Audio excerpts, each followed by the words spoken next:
Bismillah, alhamdulillah, wa salatu wa salamu ala rasulillahi amma ba'd. Assalamu alaikum wa rahmatullahi wa barakatuhu. Donc c'est toujours un plaisir pour moi d'intervenir devant vous, Inch'Allah. Et sachez que la personne qui profite le plus de ces interventions, c'est moi avant tout. J'aime beaucoup échanger avec vous du point de vue de la spiritualité. Je trouve que ça abreuve énormément le cœur, Inch'Allah. Et j'espère qu'il en est de même pour vous. Donc je vais débuter cette intervention par une question. Donc, ma question est la suivante. Savez-vous pourquoi est-ce qu'il y a autant d'histoires dans le Coran? Voilà la question. Savez-vous pourquoi est-ce qu'il y a autant d'histoires dans le Coran? Avant de répondre, je vous laisse réfléchir, Inch'Allah, et je vous donne la réponse derrière. Donc, si vous voulez, vous pouvez intervenir dans le live, et je vous dis si la réponse est bonne ou pas. Alors, savez-vous pourquoi est-ce qu'il y a autant d'histoires dans le Coran de Moïse, de Isa, d'Abraham, d'Ibrahim, de Zacharia? Savez-vous pourquoi est-ce qu'il y en a autant? Très bien, je donne la réponse. La réponse est simple. Il y a autant d'histoires car le prophète, sallallahu alayhi wa sallam, était très éprouvé tout au long de sa vie. Le prophète, sallallahu alayhi wa sallam, a subi beaucoup d'épreuves. Et dans les différentes situations, Allah, subhanahu wa ta'ala, lui a révélé les différentes histoires.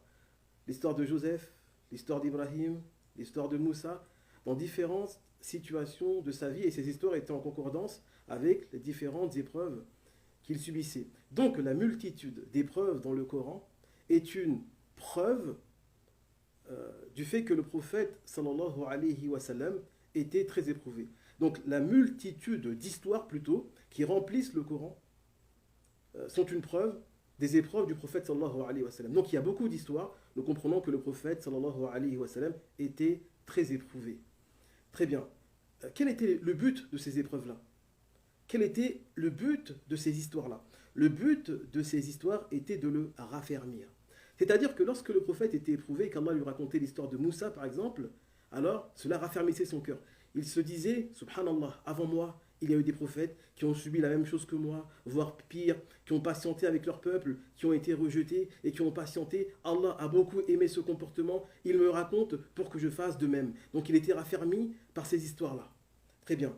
Le Très-Haut a dit, وَكُلًّا نَقُصُّ عَلَيْكَ مِنْ أَنْبَاءِ الرُّسُلِ مَا نُثَبِّتُ بِهِ فُؤَادَكَ وَجَاءَكَ فِي هَذِهِ الْحَقُّ وَمَوْعِظَةٌ وَذِكْرَى لِلْمُؤْمِنِينَ. Surat Hud, verset 120.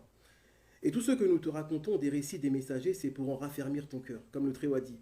Tout ce que nous te racontons des récits des messagers, c'est pour en raffermir ton cœur. Donc, le but de toutes ces histoires était de raffermir le cœur du prophète sallallahu alayhi wa sallam. Comme j'ai dit, lorsqu'il entendait ces histoires, son cœur se remplissait de foi, se remplissait d'élan, se remplissait de force et il pouvait supporter les différentes épreuves. Très bien. Donc, la multitude d'histoires qui remplissent le Coran ne sont qu'une preuve que le prophète sallallahu alayhi wa sallam était très éprouvé. Très bien. À votre avis, pourquoi est-ce qu'il était autant éprouvé? Alors j'attends la réponse. Pourquoi est-ce que le prophète était autant éprouvé alors qu'il était le messager d'Allah? Je vous donne la réponse. Le prophète était autant éprouvé simplement parce qu'Allah l'a aimé. Simplement parce que le Très-Haut l'a aimé. L'imam At-Tirmidhi rapporte que le messager d'Allah sallallahu alayhi wa sallam a dit إِذَا أَحَبَّ اللَّهُ قَوْمًا إِبْتَلَاهُمْ, authentifié par Cheikh Al-Albani. Lorsqu'Allah aime un peuple, il les éprouve. Donc Allah a aimé son prophète. Donc toutes ces histoires ne sont qu'une preuve d'amour d'Allah envers son prophète. Subhanallah. Donc à cela, vous comprenez que le Coran n'est pas un simple livre qui se lit, mais il est là pour raffermir nos cœurs. Il est là pour nous renforcer lorsque nous sommes éprouvés. Donc, si Allah t'éprouve, c'est sûrement parce qu'il t'aime. Donc toi, tu ne dois pas te concentrer sur l'épreuve en elle-même, tu dois te concentrer sur le fait d'aller chercher cette force dans le Coran pour te raffermir. Comme nous avons dit, ces histoires ont pour but de raffermir nos cœurs. Donc, tu ne dois pas être occupé par l'épreuve, cela ne t'appartient pas, c'est un décret divin. Tu dois être occupé par le fait d'aller te raffermir. Tu dois aller rechercher cette force à travers le lien coranique. Très bien. Ceci a été l'introduction. Maintenant, entrons dans une autre épreuve du prophète Ibrahim Bismillah. L'imam At-Tabari rapporte que lorsque Ibrahim avait à peu près 16 ans, le prophète Abraham, ce dernier était déjà prophète, était déjà choisi par Allah. Son cœur était rempli de tawhid, d'unicité d'Allah. Et ce dernier ne supportait pas l'état de son peuple, qui adorait des statues, des idoles. Et donc, comme tout prophète qui se respecte, il était très jaloux pour le droit d'Allah. De voir que le droit d'Allah est donné à des statues, des choses sans vie. Donc Ibrahim ne supportait pas cela. Et donc, nous aussi, il en est de même. Si ton cœur se remplit de tawhid, tu ne supportes pas de vivre à côté d'une église. Tu ne supportes pas de vivre à côté de personnes qui associent Allah. Tu te dis, je vais m'en éloigner. Et si ton cœur ne ressent rien, de voir des gens entrer, adorer des gens adorer Isa, Jésus, dans une église, juste à côté de chez toi, tu ne ressens rien, c'est que tu as un problème dans ton tawhid, dans ton unicité. Très bien. Ibrahim a décidé de casser les statues. Et donc, ces statues-là n'ont pas pu se défendre. Imaginez-vous à la place d'un associateur qui adore une statue. Je viens, je donne une baffe à la statue. Quel sera son ressenti?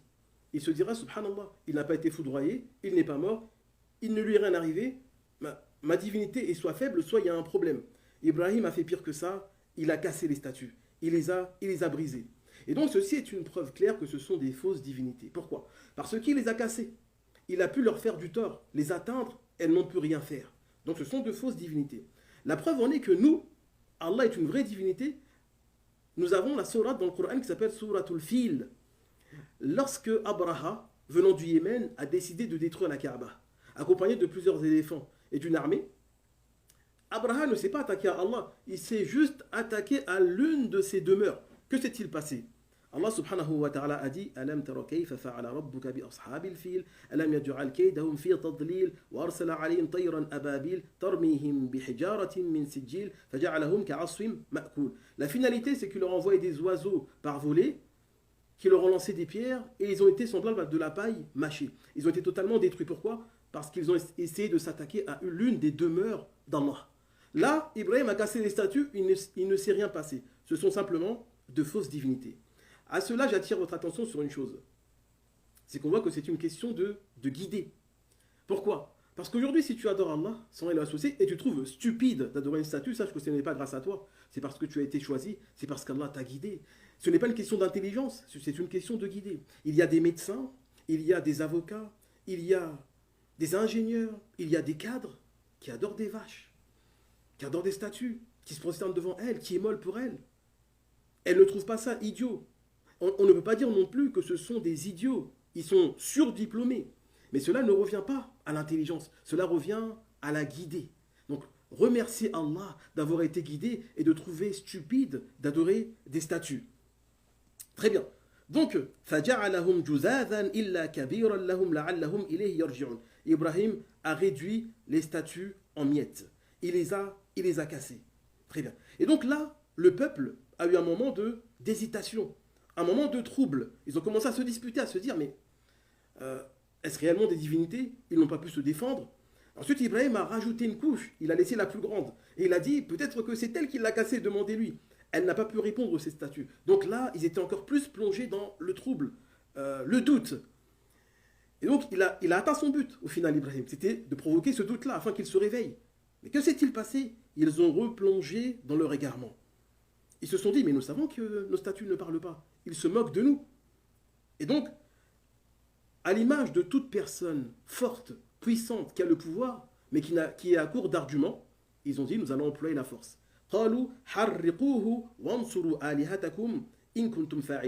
Ils ont dit, brûlez-le et secourez vos statues, vos divinités, si vous devez faire quelque chose. Et donc là, ils ont décidé de brûler Ibrahim et de le jeter dans le feu. Très bien.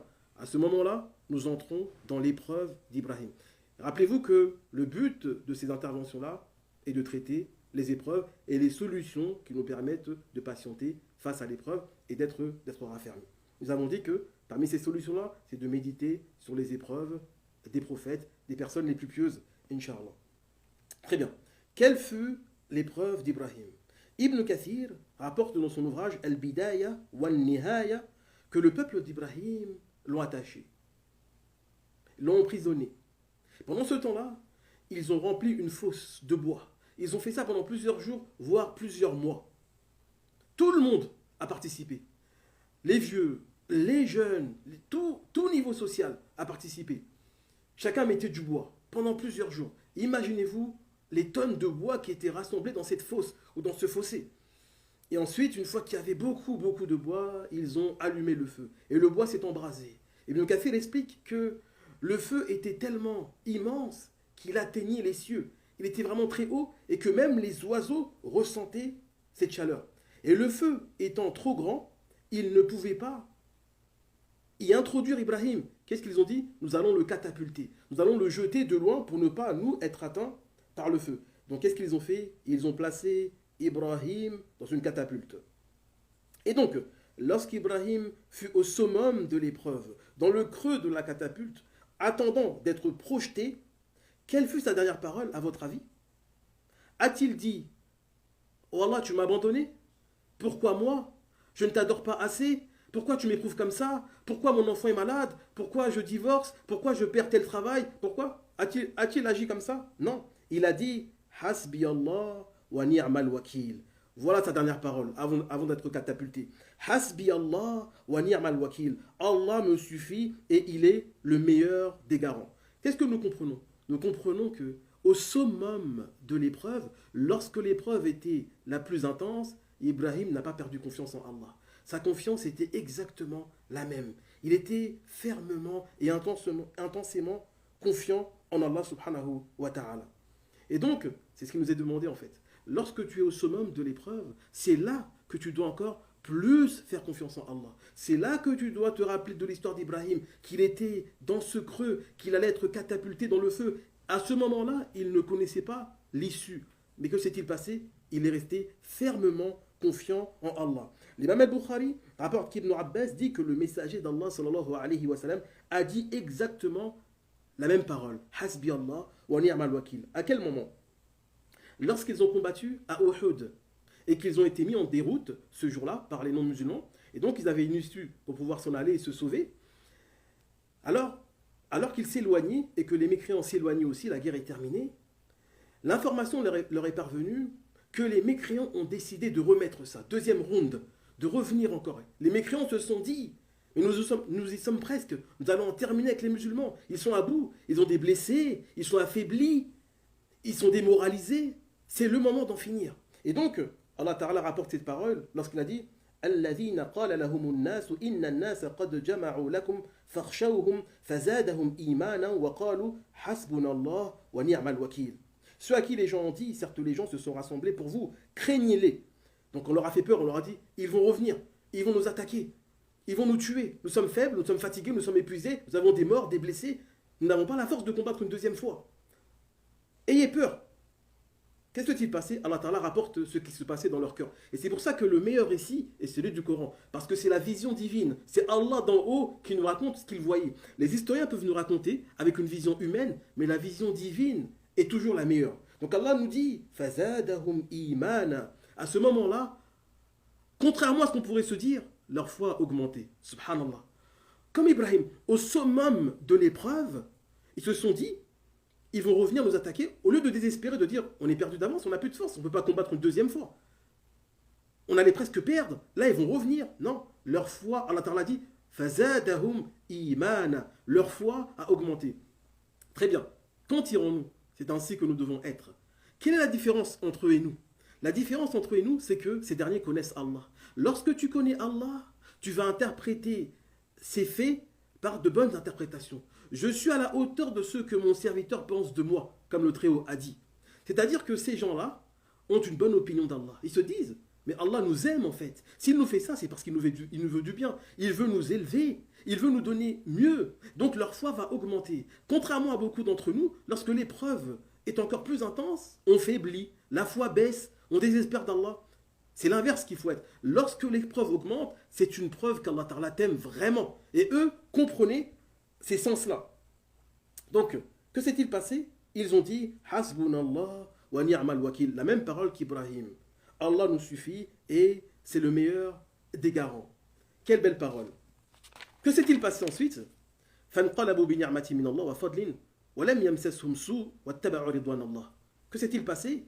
Ils sont retournés à Médine avec un bienfait d'Allah et un mérite. Aucun mal ne les a atteints. Et ils ont suivi l'agrément d'Allah. Très bien. C'est-à-dire que parce qu'ils ont dit Hasbi Allah wa ni'mal wakil, et je vous conseille à chacun de retenir cette leçon lorsque vous êtes éprouvé, faites confiance en Allah et dites et dites Hasbi Allah wa ni'mal wakil. Comme ils ont dit.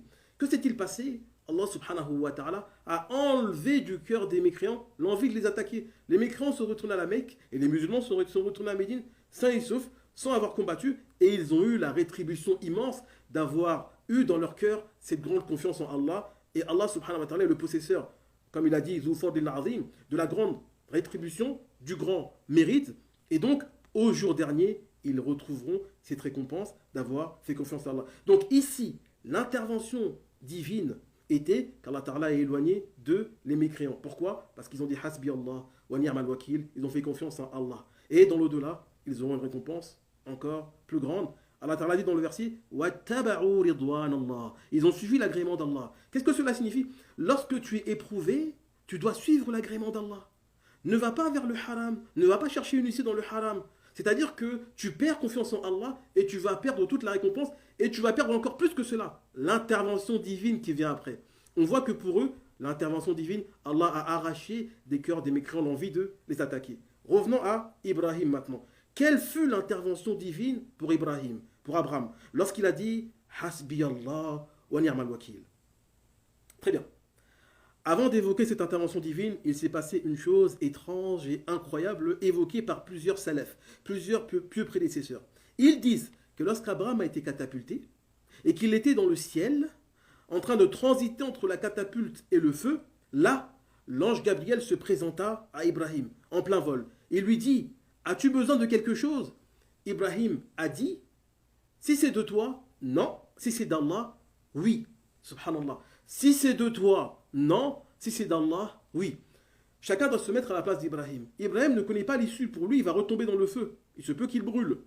L'ange Gabriel se présente. C'est un ange. Il lui demande son aide. Ibrahim refuse son aide.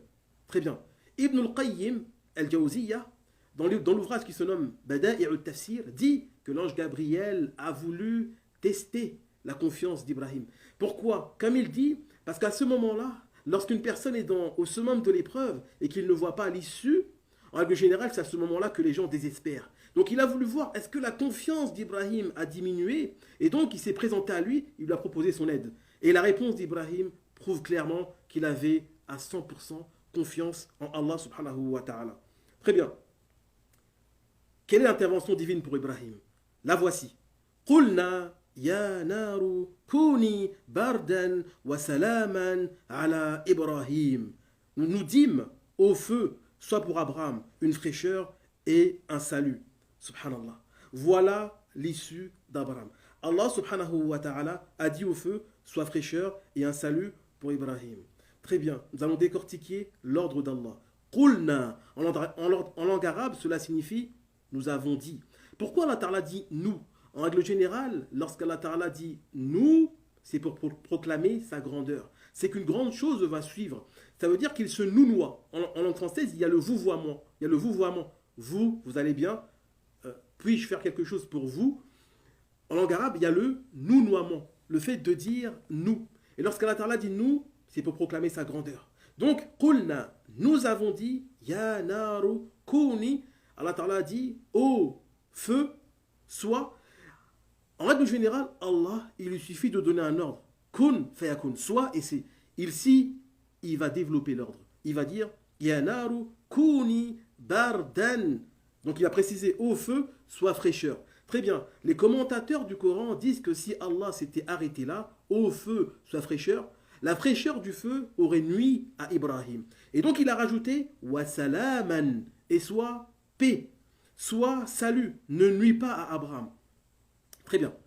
Nous comprenons qu'Abraham, lors de la chute, lorsqu'il est retombé dans le feu, contrairement à ses attentes, il a ressenti une fraîcheur. Il a ressenti une sérénité. Il a ressenti un bien-être, alors qu'on s'attendrait à ce qu'il brûle. Et regardez bien, Allah Ta'ala dit « Ala Ibrahim ». Allah est précis dans les termes. Je rappelle que dans le Coran, c'est Allah qui parle. Tous les mots sont choisis par Allah. Très bien. « Ala Ibrahim ». Il a ajouté une précision. Soit frais, soit fraîcheur et salut pour Abraham. Ce qui signifie que toute personne qui aurait osé s'approcher de ce feu-là aurait brûlé. C'est simplement un mérite, un bienfait réservé à Abraham. C'est pour cela que plusieurs commentateurs du Coran disent que les liens qui liaient les bras d'Abraham ont brûlé dans le feu. Parce que les liens ne faisaient pas partie de l'exception. Il a dit pour Abraham seulement. Tout le reste était brûlé. Subhanallah. Et donc, si nous méditons sur la situation d'Abraham, nous nous rendons compte que la situation a changé. Juste avant, il était dans une frayeur, et juste après, il s'est retrouvé dans un bienfait immense. Ibn Kathir ajoute qu'Abraham est resté entre 40 et 50 ans dans ce feu, et ce fut les meilleurs jours de sa vie. En résumé, il ne voulait pas sortir. Imaginez-vous, juste avant, c'était la peur. Dans la catapulte, il voit de loin un feu ardent, il est catapulté, il retombe dedans, c'est une fraîcheur, il passe les meilleurs moments de sa vie. Très bien. Maintenant, méditons. Premièrement, rien ne s'est cassé du corps d'Abraham.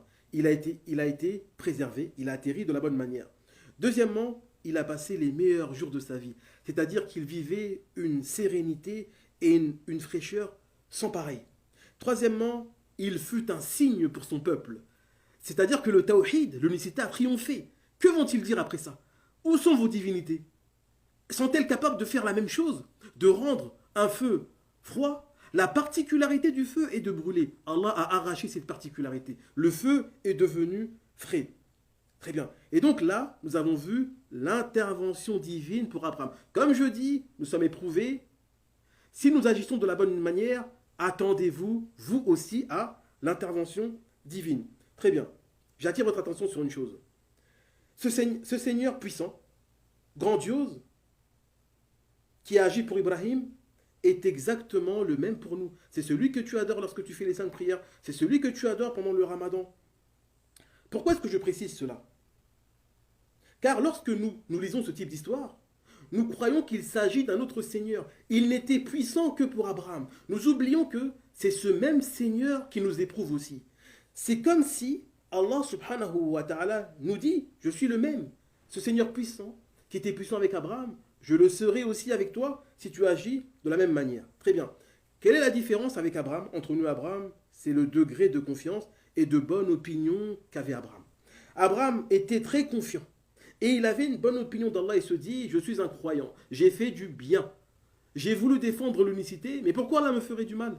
Pourquoi l'issue serait mauvaise? C'est comme ça que nous devons penser. Et donc, toi aussi, tu dois établir ce lien avec Allah à travers la méditation du livre et de ses récits prophétiques, afin que toi aussi ton cœur se raffermisse comme nous avons dit au début, et que ton cœur se remplisse d'admiration pour ce Seigneur qui te dit, regarde comment je suis puissant avec Abraham, je peux l'être avec toi aussi si seulement tu me fais confiance. Donc, nous voyons que si tu fais confiance en Allah, comme Abraham a fait confiance en Allah, et que tu as une bonne opinion, le feu de l'épreuve qui brûle ton cœur, parce que nous savons tous que l'épreuve est douloureuse quand tu es touché dans ta personne, dans tes biens, dans tes enfants, c'est douloureux. Mais ce feu-là va s'éteindre, il va s'apaiser, il va se transformer en sérénité et fraîcheur déjà à l'intérieur de toi. Tu vas ressentir un bien-être si déjà tu as une bonne opinion et tu fais confiance en Allah et tu crois que derrière cette douleur, cette chose qui te déplaît d'apparence, il y a quelque chose de très bien, de grandiose pour toi. Et donc, voici le tawhid, mes frères, dans toute sa splendeur. Voici l'unicité d'Allah dans toute sa splendeur. Là, il n'est pas question de règles qu'on apprend dans Usul Salasa, Kitab Tawhid, Qawaid al-Arba', Rububiyya, Uluhiyya, Asma wa Sifat, c'est très bien. Mais c'est un but tout ça. C'est de vivre dans ta vie de tous les jours cette relation avec Allah. Cette relation de confiance et d'admiration. Et c'est dans ça que tu dois l'unifier. Tu dois avoir confiance en lui comme tu n'as confiance en aucune créature. Tu dois le magnifier. Tu dois l'admirer comme tu admires aucune autre créature à part lui. Et là, tu verras la fraîcheur qui remplira ta vie, la sérénité qui remplira ta vie, malgré toutes les épreuves que tu as. Et tu pourras jouir de tous les autres bienfaits que tu possèdes. Comme j'ai précisé avant, une épreuve peut briser toute ta vie lorsque ta relation avec Allah est mauvaise, lorsque tu n'as pas établi ce lien. Donc, ce qui nous permet en réalité de supporter, de jouir de tous les autres bienfaits que nous possédons lorsque nous sommes éprouvés, c'est cette relation. C'est ça qui transforme l'épreuve en fraîcheur, en bien-être, en sérénité. Et cela nous ouvre la porte des jouissances de tous les autres bienfaits que nous possédons en dehors de l'épreuve. Et Allah Ta'ala est plus savant. Si ma parole est juste, c'est seulement et vraiment seulement grâce à Allah. Il n'y a de mérite qu'en lui. Et si je me suis trompé, c'est à cause de mon âme faible et à cause du diable lapidé. Je demande pardon à Allah.